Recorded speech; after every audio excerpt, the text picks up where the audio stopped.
Is there one? What would be the first step that folk would need to make if they've been sitting there, wanting to break into Asia, but just literally haven't been able to find the first step? What would you say the first step is, Alan? So I think, like many things, the first step is really to decide that you want to expand to Asia. That's what we tell a lot of founders and startup. Don't go half about it. Decide, and we usually have like a playbook. Like, this is the amount I think the minimum that each company needs to invest, and this is the time you can expect. I mean, if things go according to plan, you can expect we get to a break even, and then this is the time that you can expect to get a cash flow positive. It's slightly different for each company depending on the product and the industry that we sort of draw Yes. out and give that forecast. But I think typically what would be realistic would be like a 2-year horizon where they can achieve a break even, ideally. Yeah, in an ideal Yep. situation Yep. where I mean, this is like having a good product, yeah, that they have already Yes. in their own country that is selling well. They have a good team to support the product, because often when product comes to Asia, for example, if you have an accounting kind of software, the way accounting standard works in Australia is very different to Indonesia or Singapore or Hong Kong. Yeah, so there always need to be some Yes. product changes. Yeah, and a lot of people are scared of these changes, but sometimes maybe a little bit of a tweak, and it can fit the market, and then it will help them get that head start. A lot of startups that I mentor and talk to, when I talk to them localization, they tell me we've done it. We got a freelance translator on Fiverr, and they translated our website into local language, and our product is translated as well. So I think it's correct in some way. You do the translation is 60% of the way. You also need Yes. localization in a way that beyond translation. So the language that you use on ChatGPT or even Google, right? Um, the translation is not perfect. Like, sometimes when you translate a phrase in English, say a punchline that really means something in English, after you translate it, it means nothing. It sounds strange, Yes. especially things like a Yes. sales punchline. Yeah.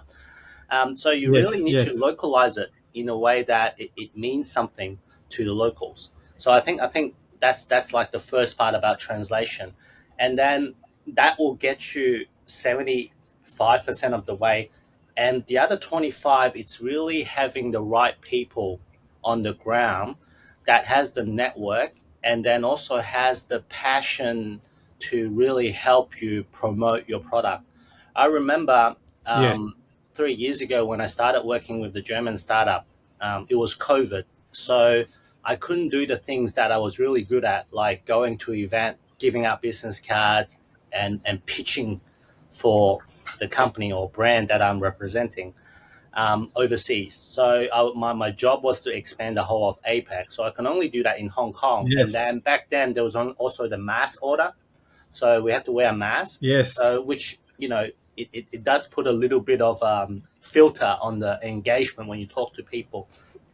But still, we were Of doing it. course. We were rolling up our sleeves. I remember going to an exhibition, which not a lot of exhibitors there, and we were handing out each card one by one. Yeah, just to get people aware of the name and brand.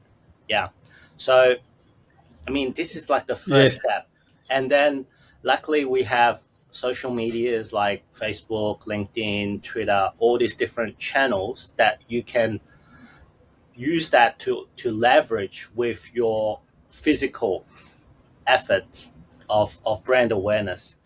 So deciding to come to Asia and really willing to do it, it's really important.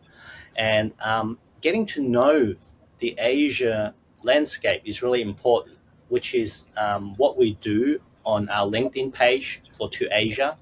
that we share a lot Yes. of news about tech companies, business news, so that you sort of understand.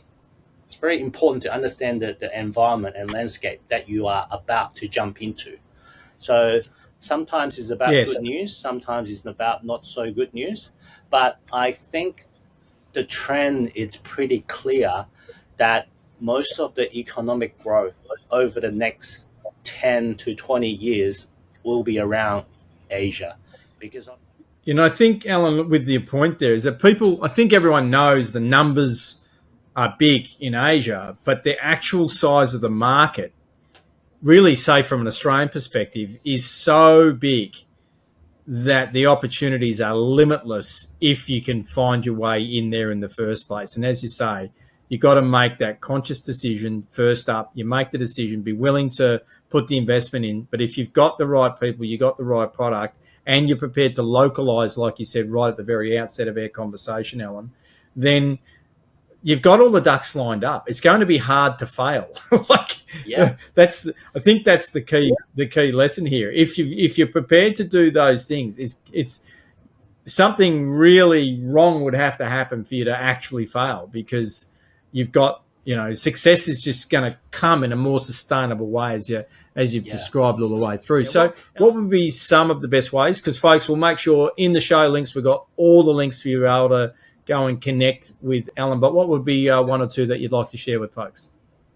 so I think finding the right partner to help you getting into Asia is really important, because I always say, actually, 80% of my current business comes from referrals, and the other 20% come from people seeing what I do, being active, how I help companies grow on LinkedIn, and they make an inquiry. But it's a very early stage because we were still building trust. Yeah, but recently I've been reached by a UK company where they heard my Australian accent and say, "Hey, I got trust there right away."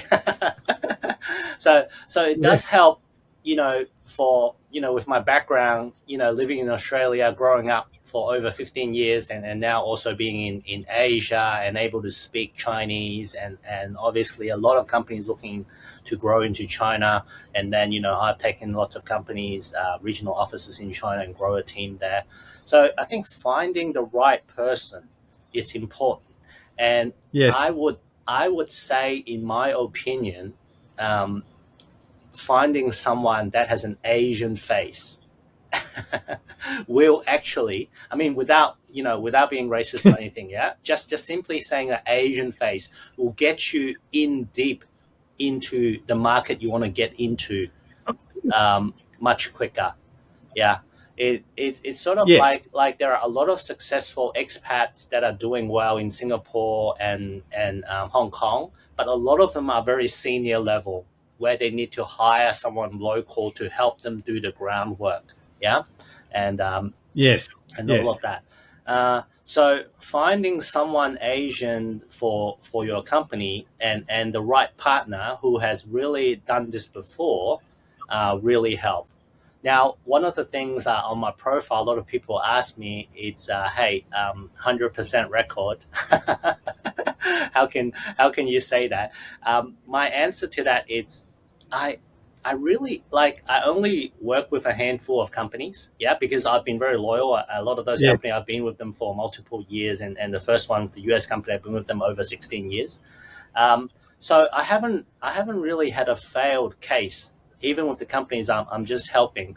I haven't had a failed case where they can't really get on the ground, they can't expand, they can't get any revenue at all. So it is a true. So I want to sort of keep my record. So this is talking about companies that engage me to really build the ground business. Yeah, build the ground business, help them set up the Yes. office, set up that presence, because I go step by step. Like, even the office, I find an Mm. address that will make people's jaw drop when they first see your business card. So, Yes. Gary, if you tell me yes for Yes. success company, I give a business card, hey, I'm representing yes for success, they will drop their jaw, say, oh, you guys are in that building. We are like, I Yes. help you put an address like in the Empire State Building, where people look at it, of say Hong Yeah. Kong, Yeah. and they will look at Yeah. it and jaw drop, because that gives people the attention and they'll remember you, right?